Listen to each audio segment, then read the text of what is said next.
Next up, I'd like to have Commissioner Giancarlo. I served with the CFTC since 2014. I think was sworn in by Justice Thomas. Before serving on the CFTC, Commissioner worked in New York and London for many years, both at law firms and with the financial services firm GFI. He's testified in Congress a number of times, giving many speeches talking about regulation's effect on the little guy. In the case of the CFTC, it's often dealing with farmers, ranchers, small commodities merchants, and other small businesses. Please join me in welcoming CFTC Commissioner Chris Giancarlo.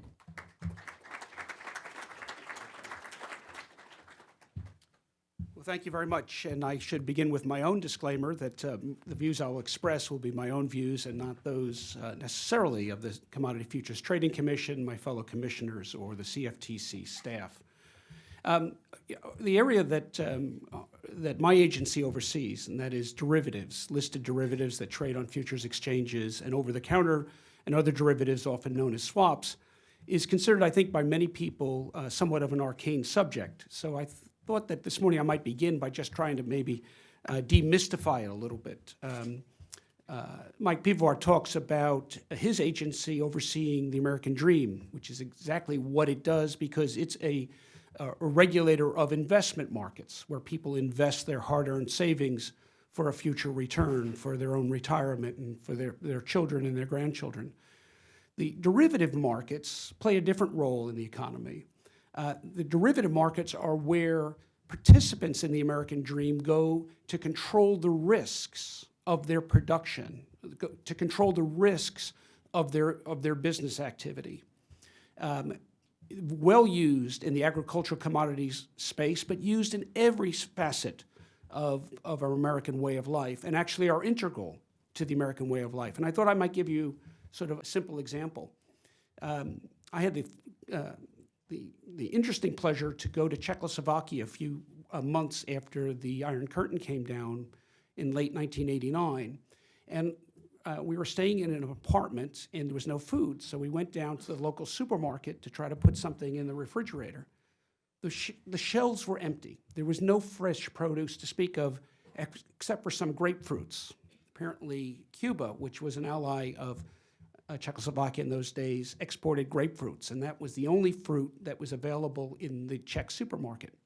Well, that's a market based on coercion, not a market based on consent. There was no ability of the marketplace to satisfy the needs of the Czech people, let alone visitors from overseas. I came back to the States and was delighted to walk into my local supermarket and just see an abundance of food on the shelves of every kind, especially fresh produce. Well, why is there fresh produce then and today on the shelves of American supermarkets? Do any of us ever walk in the supermarket and ask ourselves, was it a good season out on the farm? Was this a good growing season? Will there be bread on the shelves?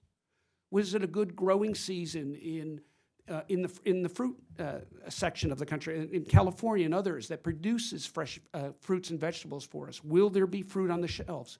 We never ask that. And yet, invariably, there are good growing seasons and bad growing seasons. In fact, if you go to the developing world, if it was a good harvest, there will be fruit and vegetables and fresh produce on the shelves. But if it was a bad harvest, the shelves will be empty. And worse, in the developing world, if it's a bad harvest this year, many of those farmers will go bankrupt, which means they won't plant next year. And as good as next growing season may be, there won't be enough food because the farmers that needed to make money this year selling their goods won't have the ability to buy seed to put in the ground next year. So why is it that in our wonderful country, we never have to think twice about whether it's a growing season? And the answer is because our farmers can hedge the risks of bad weather with derivatives.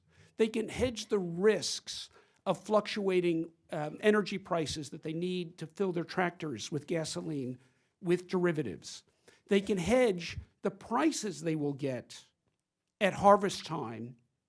They can hedge it at planting time. They can hedge what their produce will earn for them in the marketplace. They can hedge it today for tomorrow. That's the role the derivative markets play in our world. They make sure that we have adequate produce and groceries on the shelves year in and year out. But they do a lot more than that. They're the reason why we have the conventional mortgage in America is a 30-year mortgage. Well, interest rates are going to rise and fall during that period of time, but mortgage lenders can use the derivative markets to flatten out those changes so that we can get a fixed rate mortgage. They're the reason why we can get fixed payments on auto loans. They're the reason why John Deere can offer farmers terms on buying a new combine or a new tractor that are tailored to the needs and to the income levels of their farming constituents. So derivatives play a very, very vital role in the market. Out of the financial crisis, there was a lot of concern about banks trading in swaps and other derivative products, as there should be. And there should be appropriate restrictions and regulation in that area.